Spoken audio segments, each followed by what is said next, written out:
એ division police સ્ટેશનમાં એક બેન છે, એમના છોકરા જે માઇનોર છે એના પર સૃષ્ટિ વિરુદ્ધનું કૃત્ય કર્યું છે, તેમજ બીજા એક એમના મિત્ર છે માઇનોર, એમનો પણ સૃષ્ટિ વિરુદ્ધનું કૃત્ય કર્યું છે. એ બાબતે એમને ફરિયાદ આપેલી. એ 351(2), 54 તથા પોક્સો એક કલમ 6, 8, 12, 17 મુજબની ફરિયાદ છે.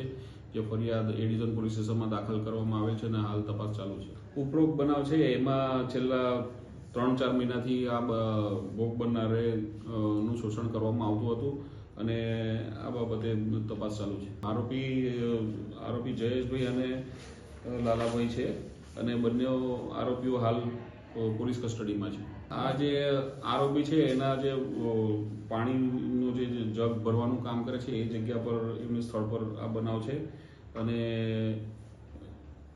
આ ગુનાનું સ્થળ રાષ્ટ્રીય શાળા પાસે છે. આરોપીના મકાનની અંદર જે પાણી ભરવાનો જે ધંધો કરે છે એ જગ્યા પર છે.